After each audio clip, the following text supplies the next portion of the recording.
Hello दोस्तों। जब भी हम कोई प्रिपरेशन करते हैं तो उसमें कॉन्सेप्ट का बहुत महत्वपूर्ण स्थान होता है, क्योंकि बगैर कॉन्सेप्ट के हम बहुत सारे क्वेश्चन का डायरेक्शन को जो है वो गड़बड़ कर देते हैं। चाहे वो एसे हो, चाहे आपका मेन का हो या फिर प्री भी हो, अगर हमने समझ अच्छी है, हमारी कॉन्सेप्ट अच्छा है हमारा, तो हम बहुत सारे क्वेश्चन को समझ सकते हैं। इस संदर्भ में हम देखते हैं जो डे टू डे यूज करते हैं आप लाइफ में, ग्रोथ और डेवलपमेंट। तो इन दोनों का बेसिक मतलब क्या है और इसमें फ़र्क क्या होता है। हम लोग हमेशा एक जैसा यूज कर लेते हैं, लेकिन इसका बेसिक अंतर को देखें। सबसे पहले आप देखिए कि ये जो है एक टाइम ऑफ पीरियड में दोनों जो है चेंज को बतलाता है, यानी ग्रोथ भी चेंज को बतलाता है और डेवलपमेंट भी चेंज को, परिवर्तन को बतलाता है। ये तो श्योर है कि ये कहीं भी जो स्थिर नहीं है, ये परिवर्तन है, लेकिन एक समय के अनुरूप में। जैसे हम कहते हैं कि हम जो है प्राचीन काल में ऐसे थे, मॉडर्न काल में हम ऐसे हुए हैं, और हम आगे का एस्पिरेशन एक व्यक्ति के लाइफ में देखिए तो पहले जो था वो कैसे लाइफ जी रहा था और आज वो कहाँ आया, तो क्या परिवर्तन हुआ। तो ये परिवर्तन जो है दोनों में होता है, लेकिन जो आपका ग्रोथ है उसमें कैसा होता है और जो डेवलपमेंट है वो क्या दिखलाता है, ये देखते हैं। तो जब हम ग्रोथ की बात करते हैं यानी कि वृद्धि की बात करते हैं, तो वृद्धि देखिए क्या है, ये क्वांटिटेटिव है, मीन्स मात्रात्मक है, इसको मापा जा सकता है। यानी जब हम माप सकते हैं तो ये पॉजिटिव भी हो सकता है या ये नेगेटिव भी हो सकता है। तो देखिए ये जो है दूसरा अंतर क्या है, ये वैल्यू निरपेक्ष, मीन्स वैल्यू न्यूट्रल होता है। पॉजिटिव, नेगेटिव, इंक्रीजिंग, डिक्रीजिंग कुछ भी हो सकता है। इसको वैल्यू से मतलब नहीं है कि आपके लाइफ में वैल्यू कितना ऐड हुआ, इससे मतलब नहीं है। दूसरा चीज क्या है, तो ये हम देखेंगे कि क्या है आपका, जब हम चेंज को देखेंगे, जब हम चेंज कहते हैं तो ये क्या हो सकता है आपका, इंक्रीजिंग भी हो सकता है और ये पे डिक्रीजिंग भी हो सकता है। तो आपने देखा होगा जब हम जीडीपी कहते हैं तो ये क्या होता है, कभी हम कहते हैं कि इतने से हमारा परसेंटेज इंक्रीज हुआ या फिर डिक्रीज हुआ, इंडस्ट्रियल ग्रोथ इंक्रीज हुआ या डिक्रीज हुआ, या फिर कहते हैं जीवन का जो है हमारा स्तर जो है ये आगे बढ़ा या फिर नहीं बढ़ा। तो ये जो है आपका चेंज जो है कैसा है, वृद्धि, ये आपका हमेशा जो है परिवर्तन को दिखलाता है, लेकिन ऐसा परिवर्तन जिसको आप माप सकते हैं। अब आते हैं डेवलपमेंट पे। डेवलपमेंट भी चेंज को बतलाता है, लेकिन ये चेंज कैसा चेंज है, ये क्वालिटेटिव चेंज है। क्वालिटेटिव मीन्स ये कितना ज्यादा गुणात्मक परिवर्तन हुआ किसी के लाइफ में, ये इसको दिखाता है। तब इससे क्या पता चलता है आपका कि हमेशा ये क्या होगा, जो पॉजिटिव ही होगा ये कभी भी, क्योंकि ये परिवर्तन कैसा परिवर्तन है, ये गुणात्मकता को दिखलाता है। जैसे मान लीजिए एक बच्चा जो है पैदा होता है और वो लंबा हो जाता है, बड़ा हो जाता, लेकिन उसका शारीरिक वृद्धि जो है वो नहीं हो पाता, मानसिक वृद्धि नहीं हो पाता। शारीरिक वृद्धि तो हुआ लेकिन मानसिक ग्रोथ नहीं हो पाता, उसमें एजुकेशन नहीं है, उसका हेल्थ सही नहीं है, वो मेल न्यूट्रिश्ड है, तो हम उसको क्या कहेंगे कि वृद्धि तो हुई उसका, लेकिन क्या है, ये जो चेंज हुआ उसमें, जो उसका एज बढ़ा लेकिन उसके हिसाब से जो उसमें क्वालिटी चेंज होनी चाहिए थी वो नहीं हुआ। लेकिन तो वहां पे हम क्या कहेंगे, वो विकास नहीं कहेंगे। लेकिन यहाँ पे हम हमेशा देखेंगे जो विकास है वो हमेशा वैल्यू जो होता है उसका पॉजिटिव होगा।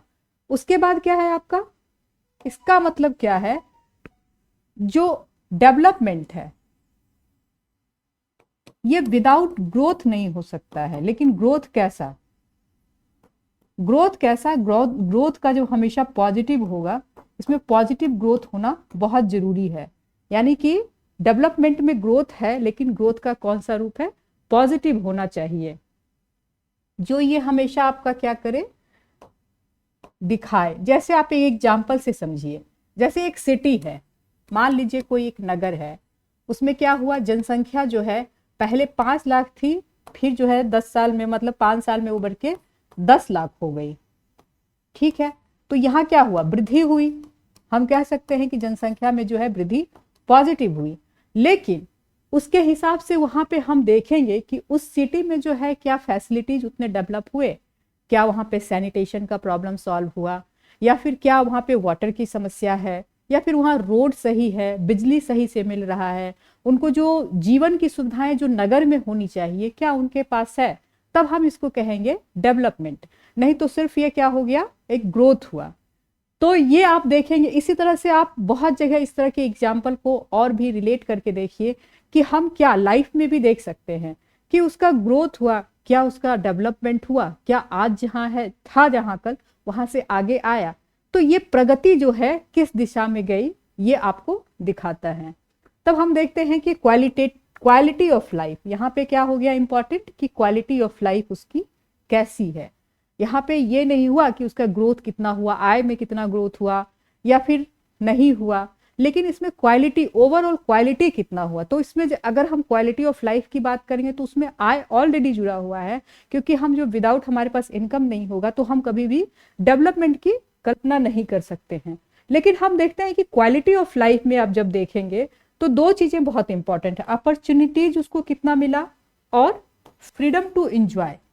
मतलब जो अपॉर्चुनिटीज हमें उपलब्ध है क्या वो सभी को उपलब्ध है, सोसाइटी के हर वर्ग को उपलब्ध है, तब हम कहेंगे कि हाँ वो एक डेवलप सोसाइटी है।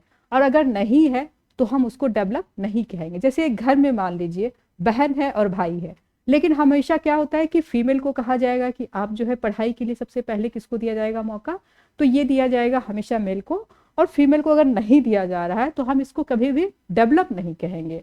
उसी प्रकार फ्रीडम टू एंजॉय, अगर हमको मतलब कार्य करने की जो, अगर पढ़ाई करने की हमको अगर सुविधा है और हमको फ्रीडम नहीं है, हम नहीं जा पा रहे हैं, हमको कार्य करने का मन है लेकिन हम नहीं कर पा रहे हैं, हमारे पास चॉइसेस नहीं है हम कर पाए, तो ये क्या दिखाता है आपको, ये डेवलपमेंट को नहीं दिखाता है।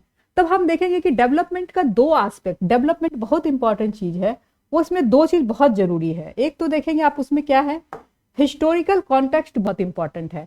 क्यों? क्योंकि अगर देखेंगे कि जो लड़कियां हैं या फिर जो कुछ कास्ट हैं, कुछ धर्म, मतलब कुछ जो वैसे लोग हैं जो सोसाइटी में पिछड़े हुए हैं, तो उनको हिस्टोरिकल रूप से उसको मतलब जो दबाया गया है, इसके कारण जो है वो डेवलपमेंट जो है उसका नहीं हो पाया। तो उस एस्पेक्ट को भी समझना पड़ेगा कि आखिर उसका डेवलपमेंट क्यों नहीं हो पाया। और जब हम कहते हैं फ्रीडम, उसको जो है फ्रीडम टू एंजॉय, तो उसमें एक पॉलिटिकल सिस्टम भी बहुत इंपॉर्टेंट है कि वहां पे नागरिकों को जो है ये स्वतंत्रता कितनी दी गई है, समानता कितना है, सबको अधिकार, डेवलप होने का जो उसको जो ग्रोथ का जो अपॉर्चुनिटीज है कितना है उसके पास। तब हम देखेंगे पॉलिटिकल सिस्टम यानी लोकतांत्रिक व्यवस्था जो है उसमें बहुत महत्वपूर्ण हो जाता है, क्योंकि एक तानाशाह सिस्टम जब होगा तो वहां पे कभी भी हम ये नहीं सोच सकते हैं कि सभी को इक्वल हो, वहां पे डेवलपमेंट का मौका दिया जाए। जैसे आप नॉर्थ कोरिया का एग्जाम्पल देख सकते हैं, वहां पर कभी भी इस तरह की हम संभावनाओं को नहीं समझ सकते हैं।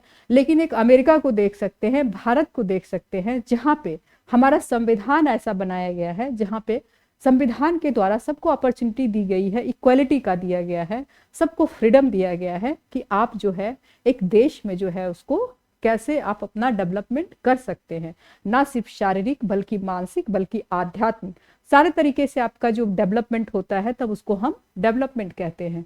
और इसी तरह से जो है आप दो चीज इसमें जब तक नहीं समझेंगे किसी भी देश का या किसी भी व्यक्ति का, एक तो हिस्टोरिकल, जैसे फीमेल के लिए पैट्रियार्कल सोसाइटी जो है कभी भी फीमेल को आगे बढ़ने नहीं दिया जाता है उसमें, तो ये हिस्टोरिकल कारण है। फिर अगर कास्ट, सर्टेन कास्ट को देखेंगे कि जहाँ पे ये दिक्कतें हैं वहां पे भी हिस्टोरिकल कारण आ जाता है। तो दोनों चीज को समझना पड़ेगा कि आखिर उनका डेवलपमेंट क्यों नहीं हुआ है, तो हाँ हिस्टोरिकल और पॉलिटिकल सिस्टम को भी समझना पड़ेगा।